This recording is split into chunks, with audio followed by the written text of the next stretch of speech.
yo les voy a contar un poco acerca de cómo las plantas reconocen a los patógenos.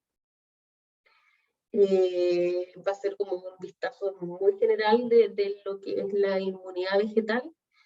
Y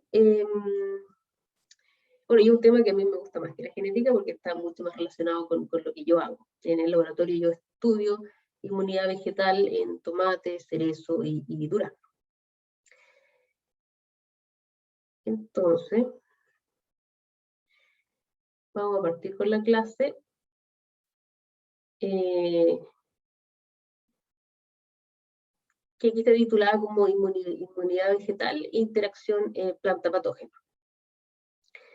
Ustedes ya tienen bueno, en la clase de hoy día ustedes van a ver al menos dos tipos de estrés biótico y estrés abiótico. El estrés biótico en las plantas está provocado por agentes, por organismos que presionan y atacan o interactúan con la planta. La planta está constantemente sometida a estrés biótico, el contacto con bacterias, con hongos, con insectos, con nematodos y con organismos de mayor tamaño.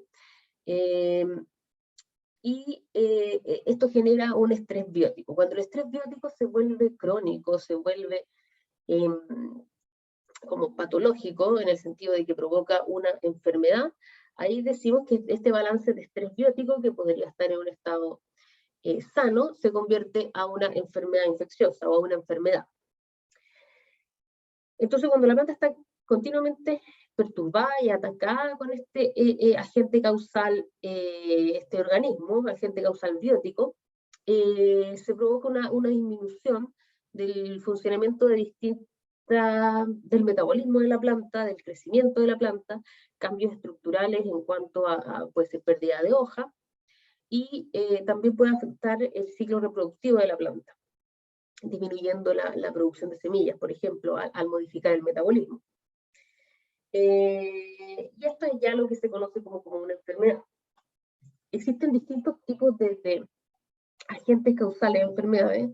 Entre ellos podemos mencionar distintas bacterias, distintos hongos, virus, insectos y nematodos. Y en biología vegetal se habla del triángulo de la enfermedad vegetal. La enfermedad vegetal depende de múltiples factores. Y se habla de este triángulo porque serían tres, estos factores se pueden organizar en factores de tres tipos. Los que dependen de los hospedero, es decir, los que dependen de la planta, los que dependen del agente causal, o el patógeno, y de las condiciones ambientales. El hospedero, cada hospedero, si pensemos ahora solo en una especie vegetal. Una especie vegetal tiene distintas variedades.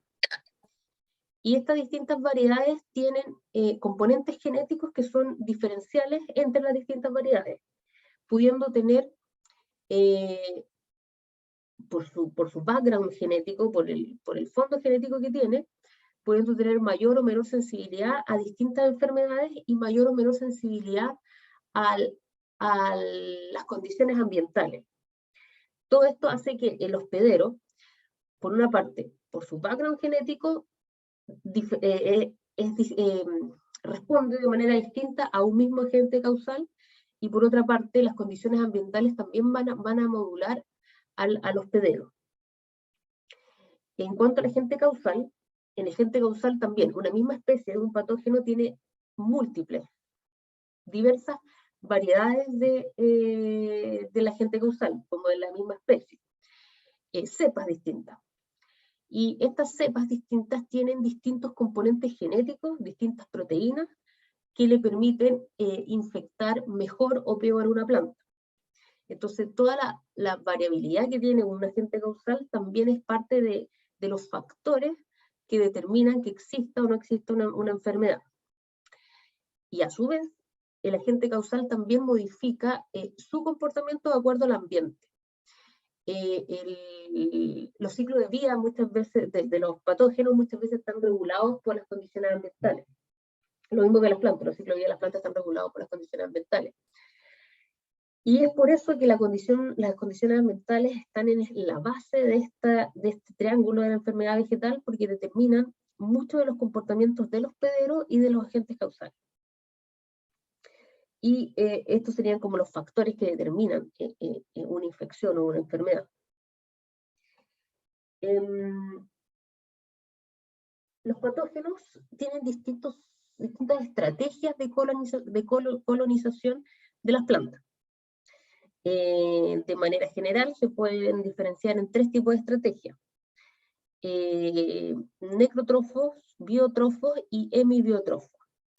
Los necrótrofos, cuando atacan, van degradando la pared celular y pueden utilizar para alimentarse tejido que ya fue muerto, tejido ya senescente, tejido muerto. Son de amplio espectro, y un ejemplo clásico de un necrótrofo es la botrytis cinerea. Hay otro tipo de estrategia que tienen muchas de las bacterias, que son biótrofos. Cuando con una estrategia biótrofa, el hongo típicamente ingresa al interior del tejido vegetal y de las células vegetales, formando parte integral de la célula vegetal, cubierto por membrana, pero sigue estando dentro de la célula vegetal, y por lo tanto requiere que la célula vegetal esté viva, porque si esta célula se muere, el biotrofo se muere con la célula. Este tipo de infección es característica de Pseudomonas y de algunos hongos. Pero las bacterias, Pseudomonas, Xanthomonas, típicamente tienen este tipo de estrategia. Y son de un menor espectro. Cuando uno habla de enfermedades de amplio espectro o de un espectro angosto, de amplio espectro se refiere a un hongo, como botrytis, que puede infectar una gran variedad de plantas de distintos géneros, plantas que son muy diversas entre ellas. La botrytis puede infectar el tomate, puede infectar los duraznos, puede infectar un amplio espectro de plantas.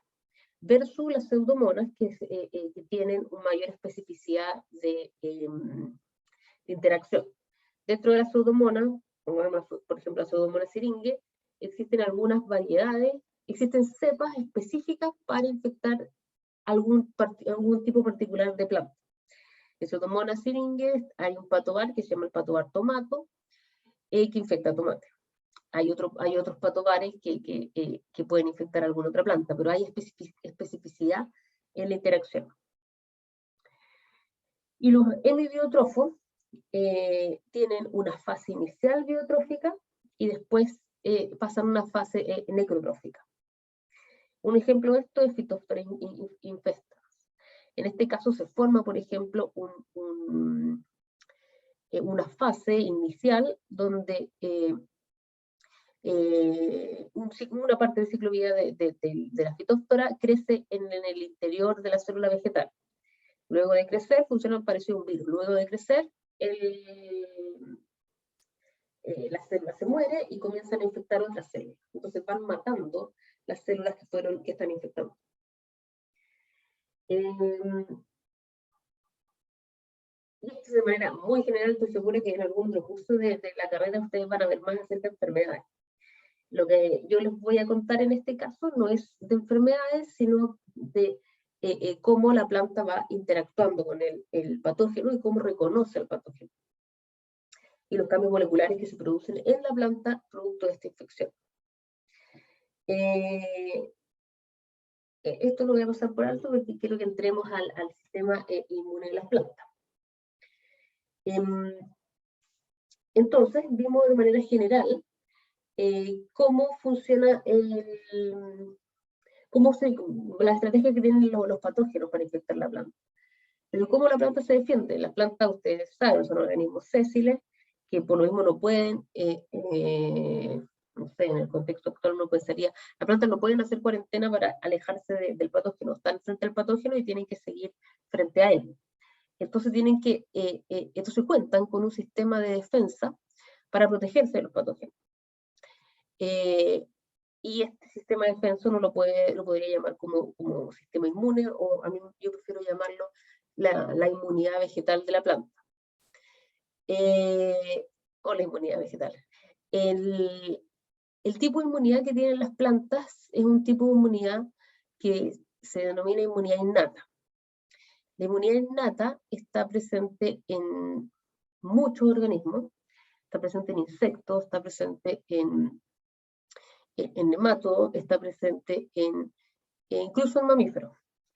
Parte del sistema inmune que los humanos tienen es la inmunidad innata. Pero a diferencia de las plantas, los humanos tenemos también un sistema de inmunidad humoral, un sistema de inmunidad adquirida. La inmunidad innata, entonces, se basa en la presencia de receptores intracelulares en las células vegetales. Las células vegetales tienen distintos tipos de receptores. Un grupo de ellos son los receptores PRR, que son receptores de membrana plasmática, o sea, son receptores localizados en la membrana plasmática, que tienen un dominio de reconocimiento que expuesto en el apoplasto. Este dominio de reconocimiento es capaz de unirse a ciertas moléculas de los patógenos y reconoce estas moléculas que son de los patógenos. Este tipo de receptor se denomina PRR, Pathogen Recognizing Receptor, y tienen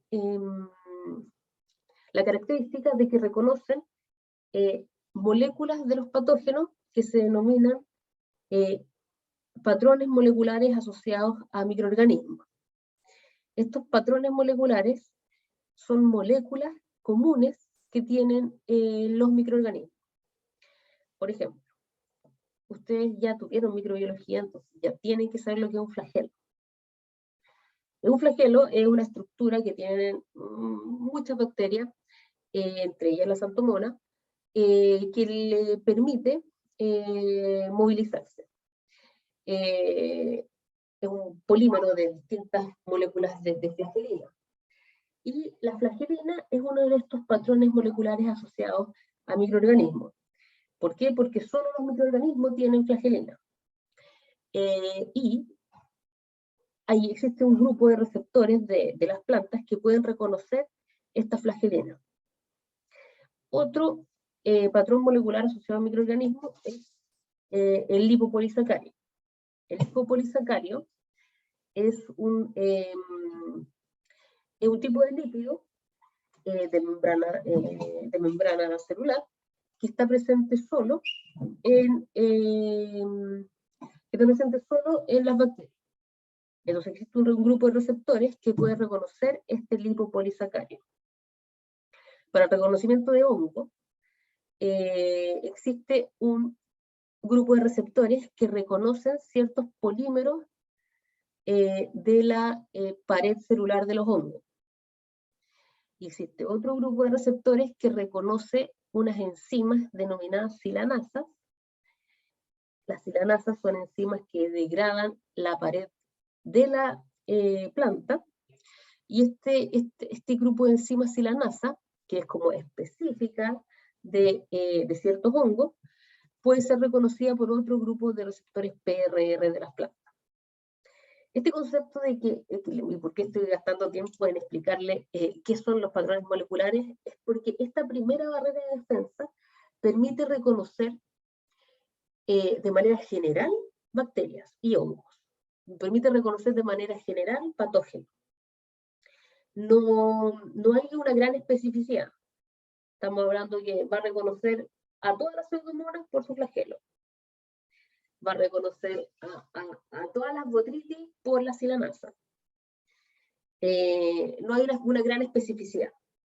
Reconoce patrones moleculares asociados a microorganismos y hay ciertos receptores que reconocen flagelina, hay otros receptores que reconocen LPS, hay otros receptores que reconocen silanasa y hay otro grupo de receptores que reconocen oligómeros de pared celular de hongo. Luego de este reconocimiento que ocurre en el apoplasto, el receptor transduce la señal para gatillar una respuesta de defensa. Transduce una señal para gatillar una respuesta rápida que no depende de la expresión de enzimas y de proteínas, y transduce una señal que es un poco más lenta, que requiere que llegue al núcleo y se generen nuevas proteínas para montar la respuesta. Dentro de esta respuesta de defensa, aquí les menciono algunas, está el estallido oxidativo, hay cambio en la síntesis, en la regulación hormonal, hay reprogramación de la expresión génica, que esto ya es más lento porque requiere cambios a nivel de cromatina, cambio en la expresión de algunos genes para la síntesis de proteínas, modificación de la pared celular, y en algunos casos ocurre muerte celular programada. Este tipo de respuestas de defensa ocurre normalmente y cuando estamos en un estado de equilibrio, a pesar de que haya patógenos en el exterior celular, esta respuesta debiera ser suficiente para mantener a la planta saludable. Y a menos que la carga bacteriana o la carga fúngica sea muy alta, esta barrera debiera ser suficiente para mantener a la planta en un estado saludable. Sin embargo, el sistema es mucho más complejo que esto. Entonces, existen algunas bacterias que se denominan las bacterias adaptadas, las cuales evolucionaron en el tiempo una maquinaria en la cual inyectan ciertas proteínas en la célula vegetal para inhibir esta primera barrera de defensa, para inhibir esta vía. Voy a anotar aquí que faltó escribirlo. Esta primera vía, esta vía de acá se denomina PTI.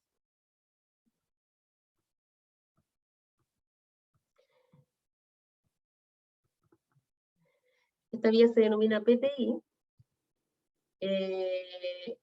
Voy a anotarlo mejor acá. Se denomina PTI y es igual a Pattern Trigger Immunity. Entonces, toda la primera barrera de defensa que yo les mencioné, esto que depende del reconocimiento de patrones moleculares asociados a patógenos, se denomina PTI. Entonces,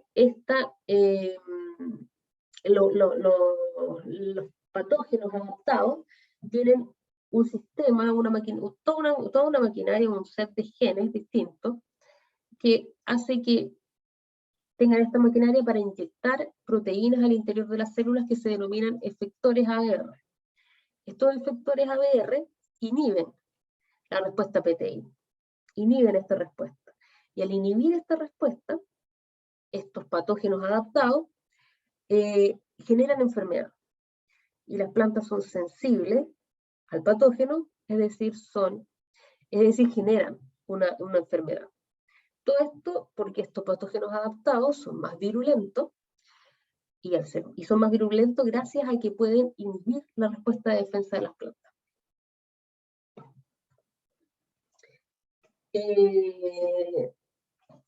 Y en las plantas existe una segunda vía de inmunidad, segunda barrera de inmunidad. Y esta segunda barrera, o esta segunda capa de la inmunidad vegetal, se llama, esta segunda capa se llama ETI, o Effector Triggered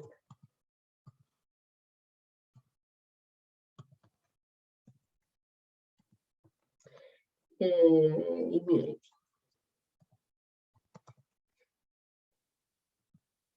Y esta segunda capa se llama Effector Triggered Immunity porque está gatillada por estas moléculas que las bacterias ingresan en la planta, que se llaman efectores.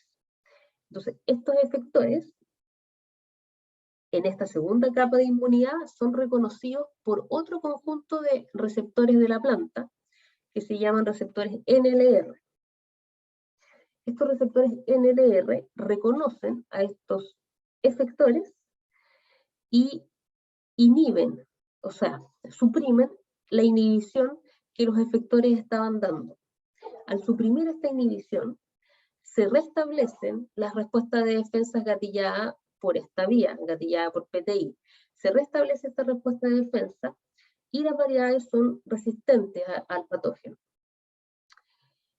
Además, los receptores NLR, al reconocer el efector, generan una segunda señalización que lo que hace es aumentar la respuesta de defensa, generando una respuesta de defensa más fuerte y más robusta. Y por estas dos razones, por la señalización que genera el receptor NLR y por el restablecimiento del PTI, la respuesta que se genera en el ETI es más robusta, más fuerte, y las plantas son resistentes a estos patógenos adaptados. Eso. Vamos a hacer una pausa de 10 minutos y volvemos. Y bueno, ahí ahora tienen alguna duda, ¿quieren hacerme alguna consulta respecto a esto?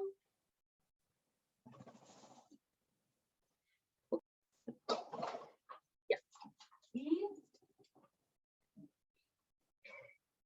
Ya, entonces, de manera general, ya vimos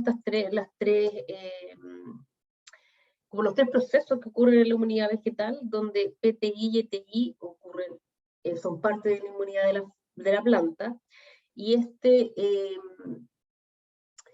mecanismo que tienen las bacterias o los patógenos evolucionados, adaptados, se denomina ETS, por Effector Trigger Susceptibility. Y esto es porque estas bacterias sintetizan e inyectan en la planta estas proteínas efectoras que inhiben la inmunidad vegetal, inhiben PTI. Y al inhibir PTI se genera susceptibilidad a la enfermedad en la planta. Entonces, este es un esquema. Acá se muestran tanto bacterias como hongos, ya que ambos pueden inyectar efectores en el citoplasma de la planta. Estos efectores inhiben la respuesta PTI y generan que las plantas sean susceptibles al patógeno. El PTI, por su parte, está gatillado por patrones moleculares asociados a microorganismos. Existen ciertos patrones moleculares que están asociados a bacterias y otros patrones moleculares que están asociados a hongos. Ambos son reconocidos por este tipo de receptores, PRR, generando la respuesta PTI, la cual puede ser inhibida por efectores microbianos. Recuerden que estos efectores microbianos son, no todas las bacterias de una especie tienen los mismos efectores microbianos. Las bacterias adaptadas, o los patógenos adaptados, o los patógenos virulentos, porque pueden ser hongos o bacterias, los patógenos virulentos tienen un conjunto de efectores para inhibir el PTI. Hay algunos patógenos que no son virulentos, que no tienen estos efectores. Y estos efectores, a su vez, pueden ser reconocidos por otros receptores de la planta. Estos receptores son intracelulares. En comparación de los PRR, los receptores NLR son intracelulares, son citoplasmáticos. Y por eso reconocen en el citoplasma a los efectores que fueron inyectados por las bacterias. Reconocen estos efectores y generan una respuesta de defensa, y además, al interactuar con los efectores, esta inhibición provocada por el efector, la inhibición sobre PTI, ya no ocurre. Entonces se genera una respuesta, una señalización gatillada por el NLR, y además se restablece la señalización de PTI. Y estas dos señales generan una respuesta que es bastante rápida y robusta. Ok. Entonces, para la activación de PTI, vamos primero a ver algunos componentes específicos de PTI. Para la activación de PTI es necesario que existan estos receptores PRR, que reconozcan en el apoplasto a las moléculas del patógeno, las moléculas de los patrones moleculares asociados a microorganismos. Este reconocimiento, las moléculas del microorganismo tienen que estar en el apoplasto y el reconocimiento ocurre dando cara al apoplasto. Entonces, estas proteínas PRR son unos receptores que tienen un dominio de reconocimiento en el apoplasto, atraviesan la membrana plasmática y tienen un dominio en el citoplasma. Este dominio del citoplasma es el que permite la transducción de la señal. Se reconoce y tiene que haber un proceso de transducción de la señal, de este reconocimiento, para que haya señalización en la célula. Entonces, el segundo paso en la respuesta PTI es la señalización. Luego el reconocimiento, se transduce la señal y se señaliza. La señalización ocurre, aquí no vamos a ver mucho detalle de cómo ocurre la señalización, pero ocurre con una cadena de reacciones enzimáticas donde participan muchas proteínas de tipo quinasa. Hay mucha cascada de fosforilación que va transduciendo la señal hacia el núcleo, donde ocurre parte de la respuesta de defensa, que es la reprogramación de la expresión génica. Con reprogramación de la expresión génica me refiero a que genes que no estaban activos se activan para sintetizar, para expresarse, y que finalmente se sinteticen algún conjunto de proteínas que son necesarias para la respuesta de defensa. También se pueden sintetizar proteínas que están involucradas en la síntesis de hormonas. Se sintetizan también algunos factores de transcripción que activan o reprimen genes de acuerdo a la respuesta de defensa. En el fondo se prioriza la respuesta de defensa y hay otros genes involucrados, no sé, en metabolismo que pueden ser reprimidos. Eso es lo que se denomina la reprogramación. También se gatilla estrés oxidativo, se gatilla cambios en la pared, porque la pared celular se endurece. Parte de la respuesta de defensa que se gatilla es el endurecimiento de la pared celular. Se deposita callosa. La callosa es un componente de la pared celular que es bastante duro. Y en algunos casos se puede generar muerte celular. La muerte celular es importante porque la muerte celular programada es la que es otro nombre, en el fondo, la muerte celular programada es lo que se produce en el lugar de la infección cuando hay reconocimiento efectivo, y la jerga común se llama respuesta hipersensible o respuesta HR, muchas veces se le dice solo HR. Ustedes quizá ya lo escucharon, y esta HR es muerte celular programada, gatillada por algunos receptores. El PTI no siempre termina en HR, solo en algunos casos. Vamos a ver después que el ETI, la inmunidad gatillada por efectores, ese tipo de inmunidad clásicamente se dice que termina en HR. En el PTI entonces tenemos muchos receptores de tipo PRR. Estos se pueden dividir en dos grandes tipos, porque hay algunos receptores de tipo PRR que tienen un dominio quinasa, que se denominan receptor-like kinase, y hay otro tipo de receptores que no tienen el dominio quinasa, que se denominan RLP o receptor-like protein. La principal diferencia entre estos dos receptores es el dominio citosólico que tienen. Yo les dije que estas proteínas tienen un dominio de reconocimiento que está en el apoplasto, un dominio de transmembrana para cruzar la membrana plasmática, y un dominio citosólico o citoplasmático, que en el caso de los RLK es un dominio quinasa.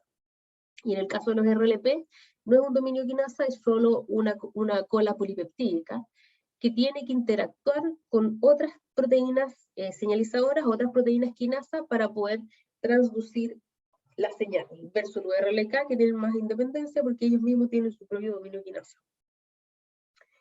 A modo de ejemplo, les muestro acá una gráfica, un review del 2017, donde se muestran los receptores que estaban caracterizados hasta esa fecha.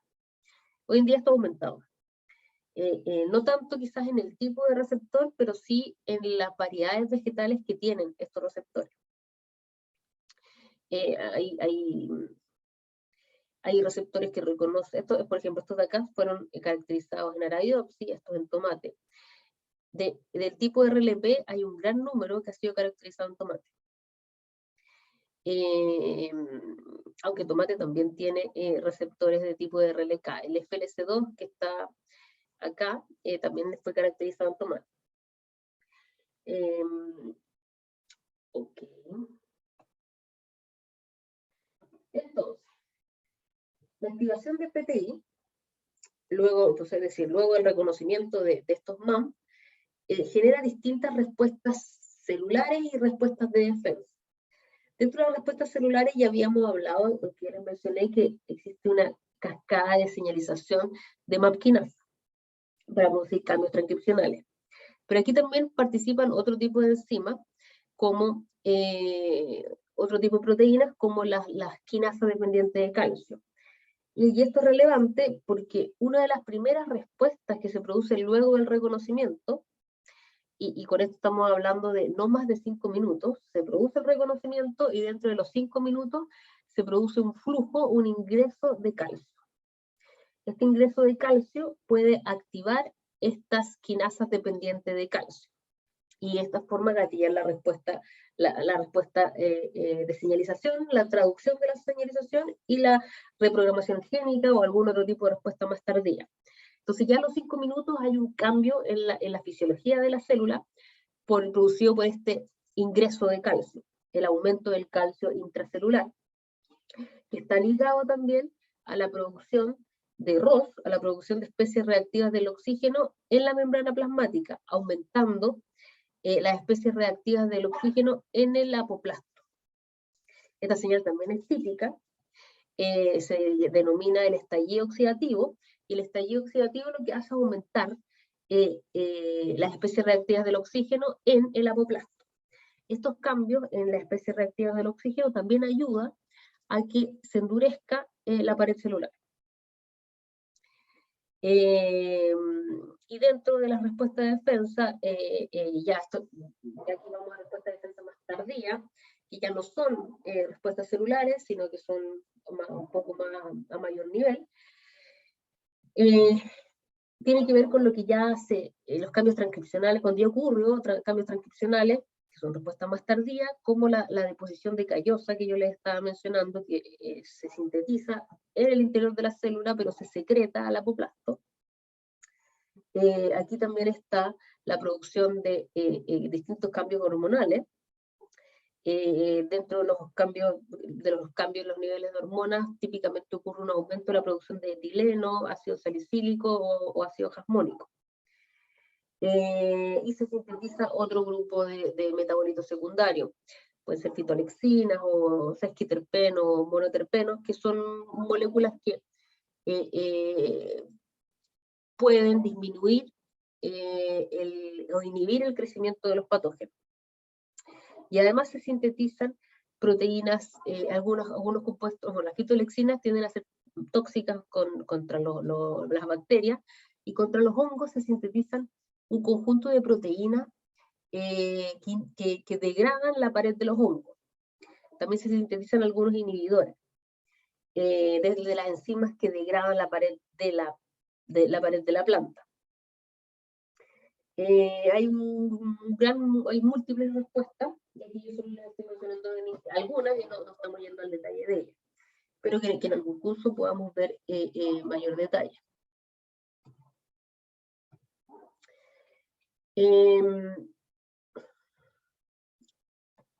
Aquí les quería comentar un ensayo que se hizo hace mucho tiempo, donde se muestra que la relevancia que tienen los PRR para la resistencia a enfermedades.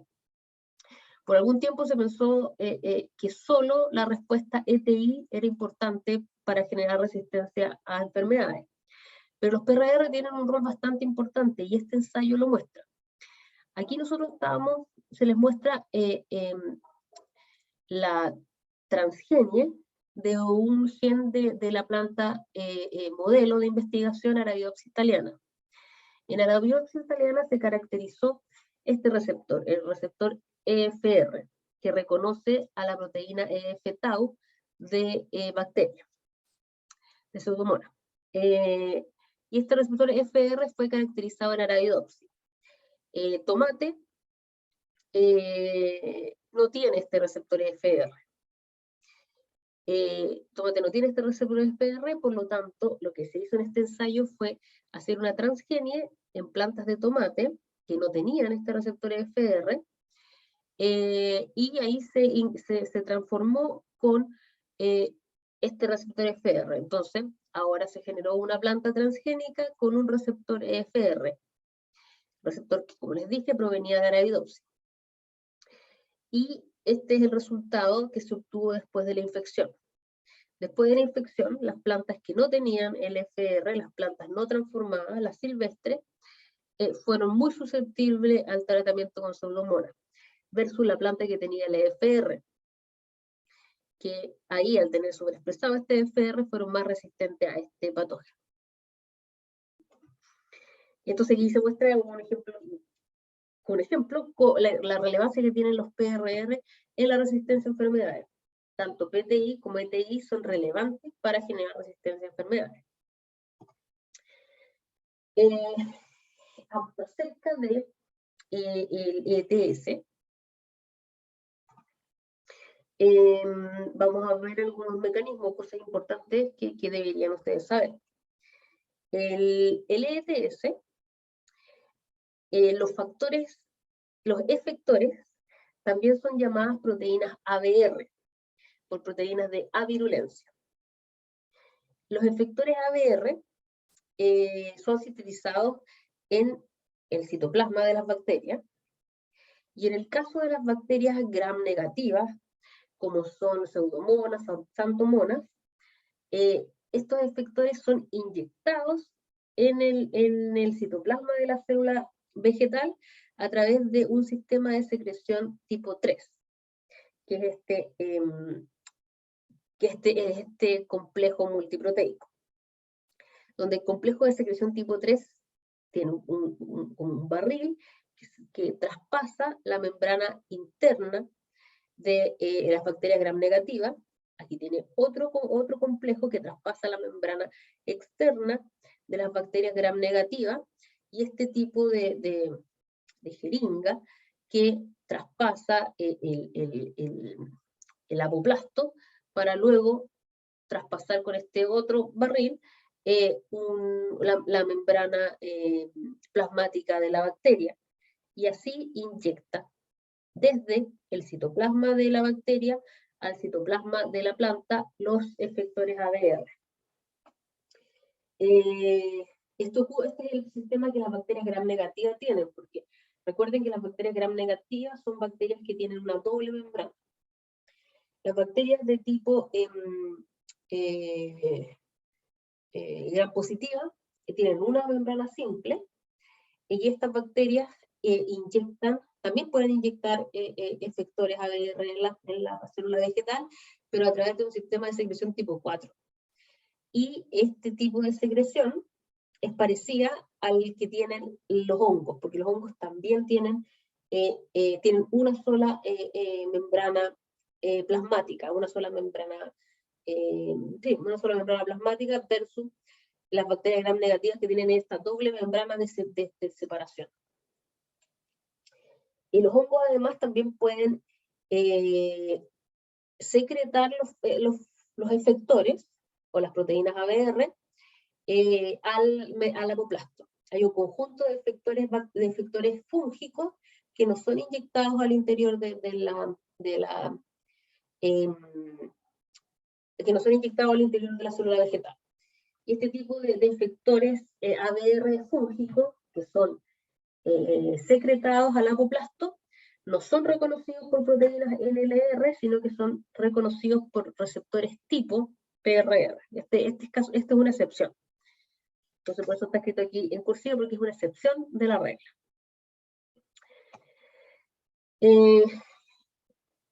Yo les conté que los efectores son proteínas que inhiben la vía PTI y tiene distintos mecanismos de inhibición de la vía PTI. Pueden inhibir la vía PTI interactuando directamente con los receptores PRR, interactuando con las quinasas asociadas a la vía de señalización también. Ya les conté que la vía de señalización PTI involucra MAP quinasas y también quinasas dependientes de calcio.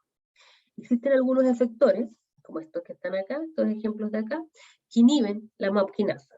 Existen otros efectores que inhiben la actividad, que inhiben al receptor PRR, inhibiendo la actividad quinasa. Y también hay ejemplos de algunos efectores que lo que hacen es desestabilizar a los receptores PRR, ya sea provocando que vayan a una vía de degradación o inhibiendo el tráfico hacia la membrana plasmática. Entonces hay un conjunto de efectores que lo que hace es inhibir, o lo que hace es modular la maquinaria celular del transporte de proteínas. Con esto me refiero a que ustedes tienen que haber visto en algún minuto algo de biología celular. No sé en qué curso lo ven, pero lo tienen que haber visto. Parte del funcionamiento de una célula vegetal involucra la síntesis de proteínas, ¿cierto? La síntesis de proteína ocurre a dos niveles. Ocurre en ribosomas que están libres en el citoplasma y en ribosomas que están asociados al retículo endoplasmático. Los ribosomas que están libres en el citoplasma sintetizan proteínas citoplasmáticas, solubles en el citoplasma. Los ribosomas que están asociados a la membrana plasmática sintetizan todas las proteínas que van en las membranas. Es decir, estos receptores PRR fueron sintetizados en el retículo endoplasmático, rugoso. Y todas las proteínas de una planta que son de transmembrana, que están localizadas en la membrana, ya sea plasmática o alguna otra membrana, son sintetizadas en el retículo endoplasmático y del retículo endoplasmático tienen que llegar a la membrana plasmática. Entonces hay todo un complejo de proteínas que regula ese tráfico del retículo endoplasmático a la membrana plasmática. Hay algunos efectores que lo que hacen es inhibir ese tráfico. Entonces los receptores PRR no llegan a la membrana plasmática. Por otro lado, ustedes, bueno, por otro lado, todas las proteínas tienen un ciclo de vida. Pensemos que hay células que tienen larga vida tanto en plantas como en humanos, por lo tanto, y uno está constantemente sintetizando proteínas.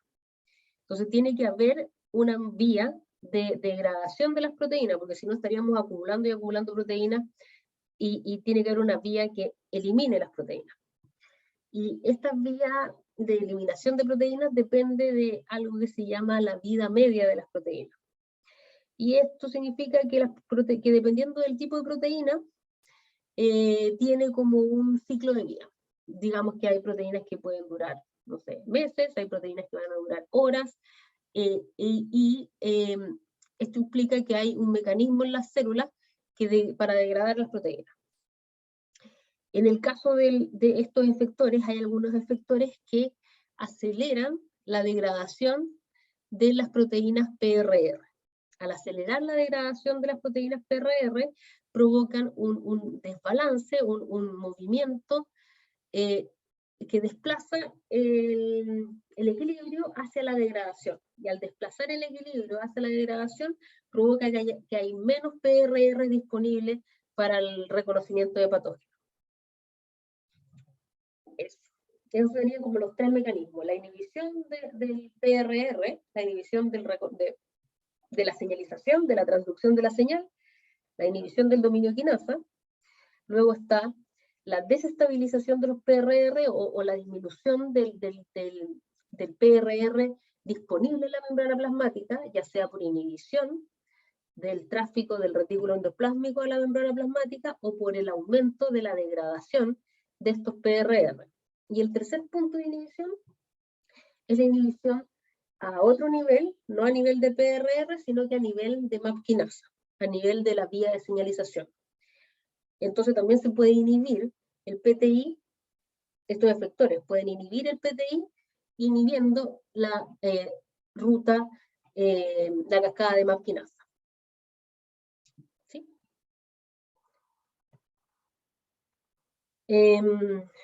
Ok, vamos a hacer una pausa de 10 minutos antes de partir con ETI. Si tienen dudas, me dicen. Bueno, entonces vamos a seguir con la otra etapa de la inmunidad vegetal, que es la inmunidad gatillada por efectores. La inmunidad gatillada por efectores depende del reconocimiento de estos efectores inyectados en el interior de la célula vegetal por parte de bacterias u hongos. Estos efectores vimos que inhiben la respuesta la respuesta PTI, pero pueden ser reconocidos por algunos receptores llamados receptores NLR que están en el citoplasma de la célula vegetal. Estos receptores NLR, al reconocer a los efectores, permiten el restablecimiento de la respuesta PTI y además generan una respuesta de defensa propia, una señalización propia. Esta señalización que generan permite genera respuestas que son muy similares a las gatilladas por PTI, pero de una manera más fuerte y más robusta. La señalización mediada por los receptores NLR fue conocido, este tipo de inmunidad fue conocida por mucho tiempo como la teoría gen por gen, donde había un gen en el patógeno y un gen en la planta que determinaba esta interacción. El gen del patógeno eran los efectores o un efector particular, y el gen de la planta eran estos receptores NLR. Esta teoría es bien antigua, así que en ese tiempo no se sabía que los receptores eran de tipo NLR, sino que se sabía que era un receptor de la planta, y se llamaban genes R. Y los efectores eran llamados genes ABR. Entonces, el efector, el gen ABR del patógeno, era reconocido por el receptor NLR o R de la planta, de tal forma que cuando existía esta correspondencia, este reconocimiento, se generaba resistencia en la planta. Cuando el patógeno tenía este gen ABR, que es este puntito rojo que está acá, cuando el patógeno tenía este gen ABR, pero la planta no tenía el receptor, en ese caso se producía la enfermedad, porque no había nada que detuviera al patógeno y se producía la enfermedad. Existe otro caso en el cual se produce la enfermedad, y es cuando el patógeno tiene otros efectores y la planta no tiene el receptor R. Y la planta tampoco tiene los receptores para reconocer a estos otros efectores. Entonces, ninguno de los efectores del patógeno es reconocido y se produce enfermedad. Esos son los tres casos que pueden ocurrir. Y esta propiedad, esta teoría gen por gen, o esta propiedad de que un receptor de la planta reconoce a un efector del patógeno, se utilizó por más de 10 años, a partir de los años 80, para generar plantas resistentes a enfermedades. En esa época estaba como en auge la transgenia, y se generaron muchas variedades resistentes a enfermedades a través de la transgenia de genes R. Y esto funcionó por bastante años, funcionó por más de 10 años, que en la transferencia de estos genes R aumentaba la resistencia de los cultivos. Sin embargo, llegó a como un estado de plató, donde uno, por más que aumentaba los genes R, no se generaba resistencia. Y esto es producto de dos cosas. Primero es que primero es que los patógenos tienen una tasa de mutación mucho más alta que la de las plantas, cuando pensamos en el tiempo. En el tiempo, puesto que, pongamos, en un lapso de 3 años, las plantas usualmente van a pasar unas 3 generaciones, una por año. Mientras que las bacterias en ese periodo de 3 años van a haber tenido una gran cantidad de generaciones, porque el ciclo de vida de una bacteria en el ambiente a lo más va a ser de 24 horas.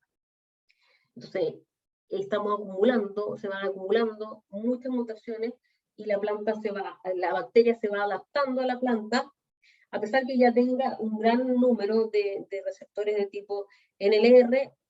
La bacteria siempre va a tener esta ventaja de selección de mutaciones, de adaptación genética mayor que la planta. Entonces se llega a este plató y esta estrategia se dejó de ocupar, básicamente se dejó de ocupar porque ya no se podían producir plantas resistentes, aumentando los receptores NLR. Sin embargo, esto tiene como una vuelta de tuerca, ya que, esto lo voy a soltar, ya que los receptores, la teoría gen por gen, hoy en día tiene una ampliación. Hoy en día se sabe más acerca de esto y ya no estamos en el caso de que teníamos un receptor NLR por un gen ABR. Hoy en día sabemos que existen redes regulatorias, redes de reconocimiento en el fondo, o de señalización, que son más amplias. Los receptores NLR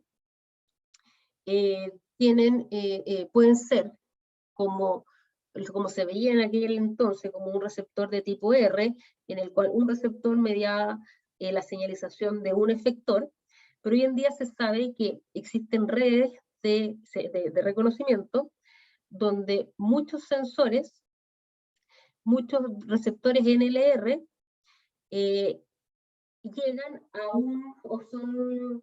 interactúan con otro receptor NLR que se denomina el receptor NLR helper.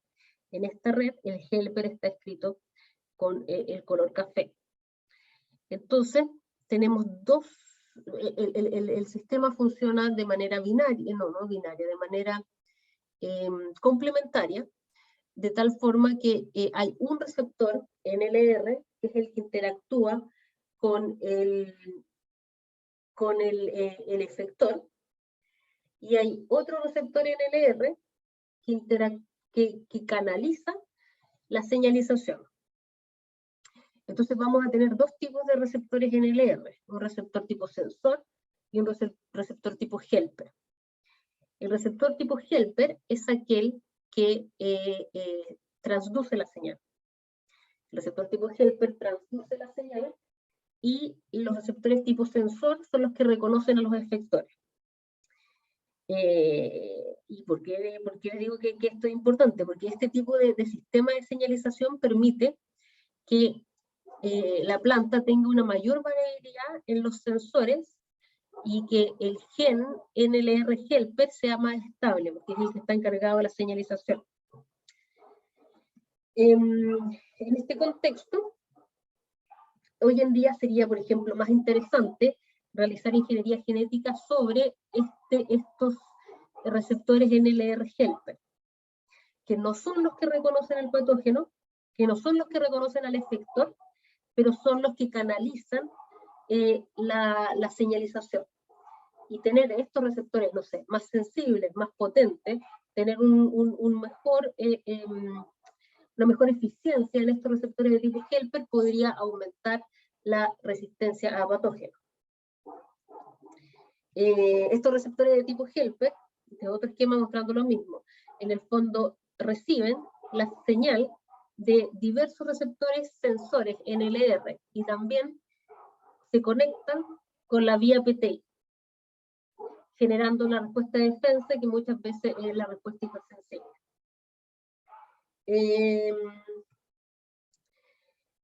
Ya.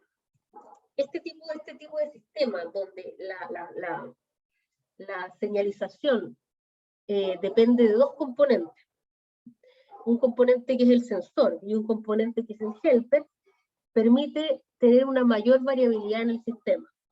Y esto quiero que me lo entiendan en el sentido que en el sistema de clásico de gen por gen, el receptor también señalizaba. En este sistema es un receptor de dos componentes, un componente que es el sensor y un componente que es el helper. Y esto permite que el sensor tenga mayor libertad de variabilidad. Cuando uno tiene un receptor de tipo R que está en un solo gen, en una sola proteína, la mitad de la proteína va a ser sensor y la otra mitad de la proteína va a ser helper. Por lo tanto, cuando ocurren mutaciones en ese gen, existe una mayor probabilidad de que se altere, que se pierda la función de la parte señalizadora, de la parte helper. Y en ese caso se pierde la función de toda la proteína. Cuando estamos con un sistema de dos componentes, donde un componente es el sensor, un gen es el sensor, y otro gen distinto es el helper, el señalizador, en este caso podemos tener mayor variabilidad. Porque los genes sensores pueden mutar más y solo van a perder la capacidad de sensar al efector, pero no se va a perder en el fondo puede haber otro receptor que haya evolucionado para sensar el efector. Entonces la probabilidad de que se pierda la función es más baja. Estos genes de tipo NLR están ubicados en un loci que se llama el complejo R. Y aquí existe un gran número de genes NLR que pueden mutar para dar origen a nuevas versiones de genes NLR que reconozcan nuevos efectores o para aumentar la eficiencia, porque una mutación también puede generar un aumento de la eficacia para sensar al efector. Y esta alta variabilidad que tiene el complejo, el LOCI-R, sumado a la posibilidad que todos ellos canalicen la señalización en los NLR de tipo helper, aumenta la variabilidad y por lo tanto la adaptabilidad que tienen las plantas para generar nuevas funciones o nuevos reconocimientos para los efectores que van cambiando continuamente. Dentro de la respuesta de TI se generan básicamente el mismo tipo de respuesta que con PTI, pero de una manera más fuerte y más robusta y quizás más rápida.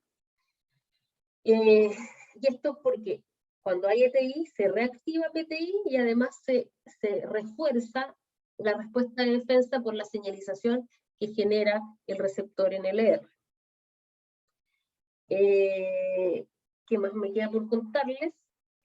Que en la interacción planta-insecto, en la interacción planta-nemato y en la interacción planta-parasítica, también se generan, o también existen, patrones moleculares asociados a cada uno de estas interacciones. Existen patrones moleculares asociados a nematodos, existen patrones moleculares asociados a herbívoros y existen patrones moleculares asociados a planta parasítica. Esto de la planta parasítica es algo relativamente, es bastante nuevo y existen pocos ejemplos, es un campo que está en desarrollo. Y funciona básicamente igual. Existe un receptor PRR que reconoce estos patrones moleculares asociados a estos organismos. Y además, las plantas tienen unos patrones, unos PRR, unos receptores de reconocimiento de patrones, que están reconociendo moléculas de la misma planta que son generados frente al daño. Estos patrones moleculares se llaman patrones moleculares asociados a daño o damage associated molecular pattern, y son reconocidos por un grupo de PR particular y genera una respuesta similar. Ok, ¿tienen dudas al respecto? No hay dudas, casi no hay alumnos. Bueno, entonces, la respuesta sistémica. La respuesta sistémica ocurre, bueno, de partida se inicia con un reconocimiento de tipo PTI o de tipo ETI. Tiene que ser iniciado de esa forma. Y se caracteriza por la síntesis de moléculas, usualmente hormonas, que se mueven del lugar de la infección al resto de la planta. Entonces, a través de un reconocimiento en una zona localizada de la planta, se comunica al resto de la planta que hay un ataque, permitiendo que la planta se prepare para el ataque efectivo, el ataque, la colonización o el encuentro con este patógeno. Y bueno, acá les muestro este ejemplo que muestra que en una planta normal, silvestre, la inoculación de esta hoja genera que cuando se hace una segunda inoculación en la hoja superior, no se genere enfermedad. Aquí está escrito Santi Santi, y es porque esto es tabaco, una planta de tabaco, y esto fue un injerto. Y este injerto está hecho de la misma planta sobre la misma planta. Se hace la inoculación en la hoja de abajo, y luego se ve en la hoja de arriba, con una segunda inoculación, si se produce o no enfermedad. Y no se produce enfermedad porque hay resistencia. En este segundo ejemplo, se ocupó una planta que es mutante para la síntesis de ácido salicílico. Esta planta se ocupó el mismo genotipo al hacer el injerto. Se hizo la infección en la hoja, se hizo la primera inoculación en la hoja de abajo y la segunda inoculación en la hoja de arriba, y esto que se muestra acá es la hoja de arriba. Y la hoja de arriba generó enfermedad en esta planta que no produce ácido salicílico. Se hizo otro corte, perdón, otro injerto. En este caso, se usó abajo, en el porte injerto, se ocupa la planta que no sintetiza ácido salicílico, y en el injerto se ocupa la planta silvestre. Al realizar esta combinación, hacer la infección en la planta, en la hoja de abajo, y luego mirar la hoja de arriba, acá se ve que se produce la infección. Esta hoja, esta parte de acá, no es resistente. ¿Esto qué nos dice? Que la parte de abajo, que es la parte NAGI, que es la parte que no sintetiza ácido salicílico, cuando no se sintetiza ácido salicílico, no se genera resistencia sistémica, no se genera resistencia en la parte de arriba de la planta. Que es lo mismo que pasa acá. Acá esta planta no produce ácido salicílico, es la planta NAGI, no produce ácido salicílico, y ahí se genera la enfermedad. Ahora se hizo el injerto de la otra forma. La parte de abajo es la planta silvestre. La planta silvestre sí produce ácido salicílico.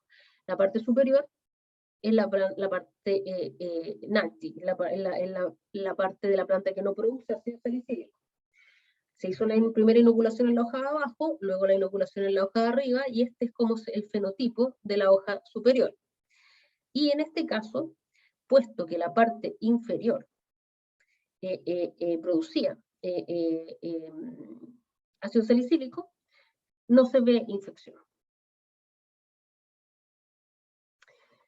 Entonces, bueno, la respuesta sistémica está se produce de la siguiente forma. En el lugar donde ocurre la colonización, donde ocurre la infección, o donde, en el fondo, donde hay reconocimiento del patógeno, se produce un cambio hormonal. Este cambio hormonal puede ser dependiente de ácido salicílico, y el ácido salicílico viaja a toda la planta y aumenta la síntesis de proteínas de defensa. Pueden ser proteínas que endurezcan la pared celular, pueden ser algunos cambios hormonales, pueden ser proteínas PR, que son proteínas relacionadas con la patogénesis. Y este cambio que ocurre de manera sistémica provoca una preparación de la planta para una futura infección. De tal forma que cuando ocurre esta infección futura, la planta responde mejor y la planta es resistente. Hay otra vía en la cual luego de la infección o luego del reconocimiento del patógeno, se genera ácido salicílico y etileno. Este ácido salicílico y el etileno ocurre usualmente en infecciones con necrotrofos y cuando las plantas son atacadas por insectos, versus la vía mediada por ácido salicílico, el SAR, que ocurre cuando ocurre con biótrofos. Con necrotrofos se activa la síntesis de jasmonato y etileno, de ácido jasmónico y etileno, y funciona de la misma forma. El ácido jasmónico y el etileno viaja por la planta, provoca un priming, una preparación del tejido, y el tejido tiene mayores niveles de proteínas PR, tiene un leve endurecimiento de la pared celular, y está preparada para la futura infección. Hay otro tipo de respuesta sistémica que se llama la respuesta sistémica inducida, o IRS. La respuesta sistémica inducida no depende de una infección previa. Esto ocurre en un contexto no patogénico y no depende de una infección previa, por lo tanto no depende de una infección previa, y genera una respuesta de defensa que puede ser dependiente de ácido salicílico o dependiente de jasmonato, dependiendo de cómo se indujo la respuesta. Y también prepara la planta para una futura infección, pero recuerden que esta vez la primera señal no ocurre en un contexto patogénico. Puede ser producida por bacterias o hongos simbiontes, o por bacterias y hongos benéficos. Entonces, no ocurre una infección, pero sí una interacción benéfica. Y puede ser inducido también por moléculas análogas a hormonas, moléculas análogas a ácido salicílico. En los campos se ocupa mucho un producto que se llama Bion, y ese producto tiene una molécula que es análoga al ácido salicílico, y se provoca priming de esa forma. Con IRS también cómo funcionan los bioestimulantes o los biopesticidas. Muchos biopesticidas pueden estimular el sistema, la inmunidad vegetal a través de la activación de PRR, la activación de PTI en un contexto no patogénico. Es típicamente PTI, no es ETI. Aquí están los cambios que produce la respuesta sistémica, que es lo mismo, la preactivación de respuesta de defensa en lugares donde no ocurre la infección en el resto de la planta. Ahí hay cambios en los niveles hormonales, remodelación de la pared, síntesis de enzima degradadora de pared, expresión de proteínas de defensa, regulación de la expresión de algunas hormonas, eso básicamente.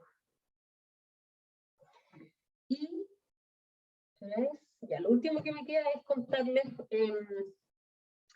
algo acerca de estrategias biotecnológicas. ¿Qué hora es?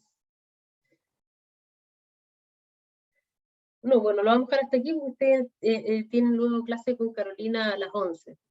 Entonces pueden tener un recreo quizá un poco más largo.